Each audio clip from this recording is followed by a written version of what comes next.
Good afternoon, ladies and gentlemen. I want to thank each and every one of you for being here. As you all know, a little over 2 weeks ago, a shooting occurred at the 1400 block of Wyman Street that resulted in the tragic death of 12-year-old Edward McKenzie Jr. and injuries to a second juvenile victim. Today, we are prepared to update you on the status of that investigation. I would like to introduce to you Commander of the Aiken Department of Public Safety Criminal Investigations Division, Captain Martin Sawyer.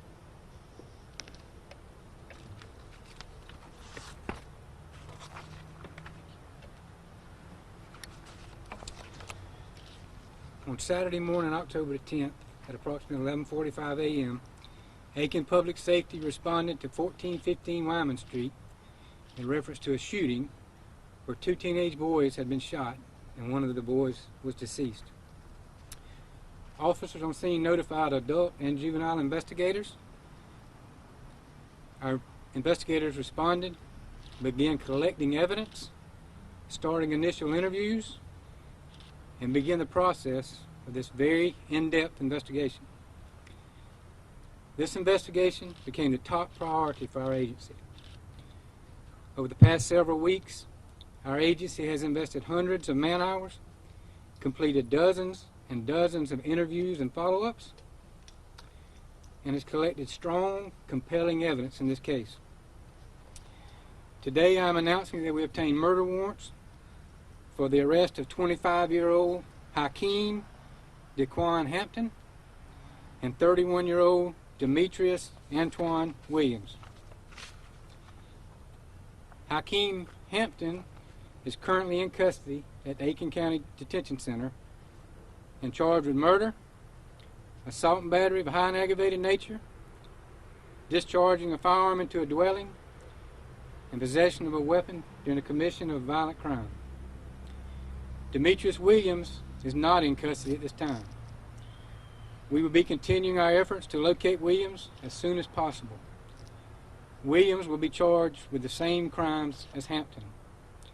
Williams is also wanted by the Aiken County Sheriff's Office for attempted murder in a totally separate case. Williams should be considered armed and dangerous.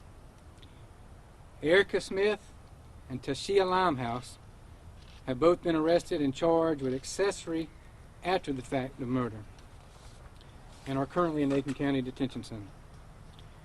I know that you'll have more questions regarding this case, evidence, and how we identified the suspects. We will not be giving any more information at this time so we can protect the integrity of this case for prosecution purposes.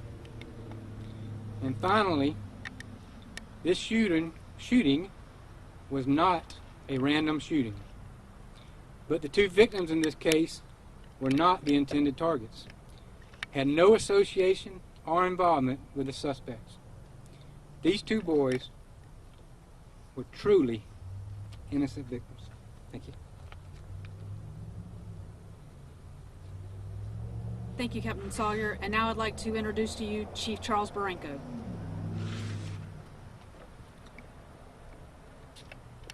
Thank you for being here today. The loss of life, any life, is not okay. It's even more painful when the victims are innocent children. Working through this horrific crime, I'm filled with pride of our men and women here at Aiken Department of Public Safety and how they responded.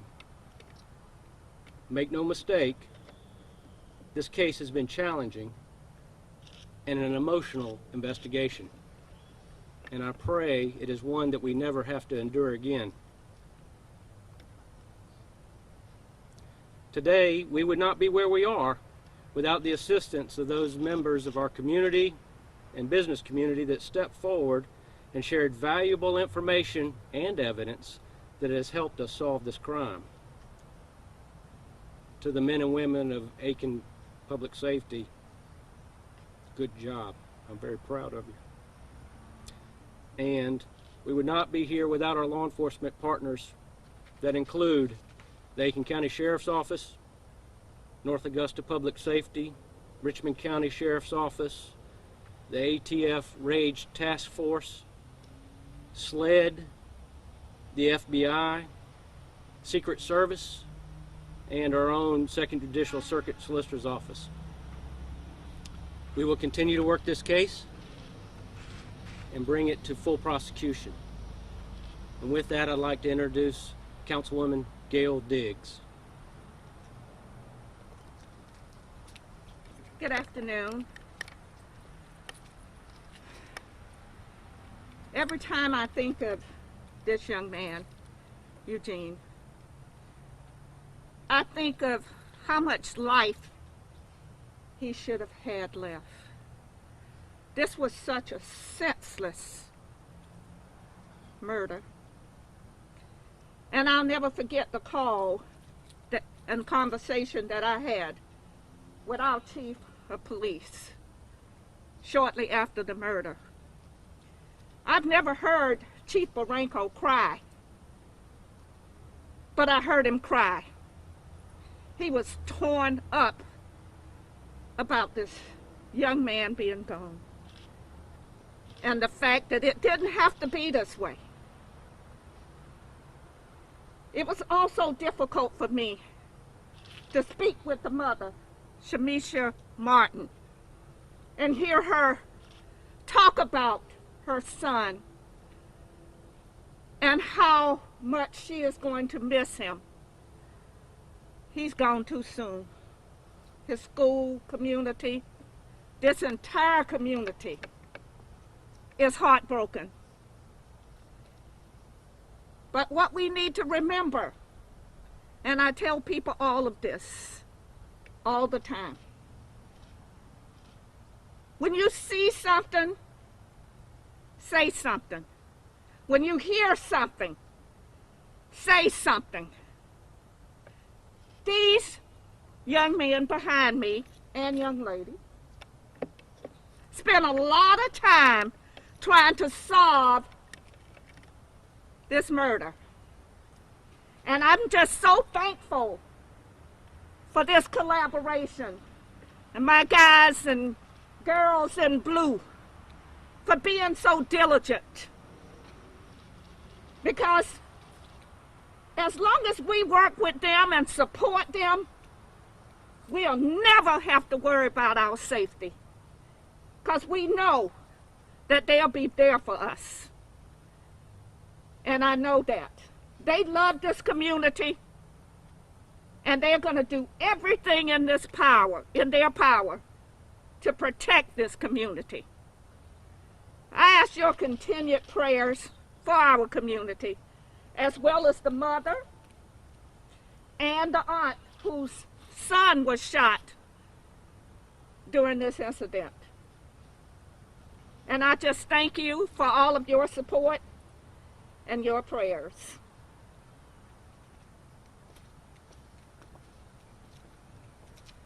Thank you, Councilwoman Diggs. And now I'd like to introduce Mayor Rick Osmond. Thank you. Well, as we gather here, we think about over the last 2 weeks and some days that our city has mourned, as our city has held young Edward's family in our thoughts and in our prayers. And today, may this trigger the start of the healing process that I know is necessary for a family and for a community and for a city. I want to commend and say thank you to our officers of public safety, to the men and women who worked so diligently and made this a priority so that we are standing here today, and all the agencies that they were able to work with. And I also want to say and echo Ms. Diggs' comments that without participation from community members, we wouldn't be here today. It's the diligence and the work and the hard effort put in by public safety, but it's also those relationships that help make it be possible that we're here today. So I want to say thank you to the community for turning and trusting us and trusting our public safety and working so that we could reach justice on this.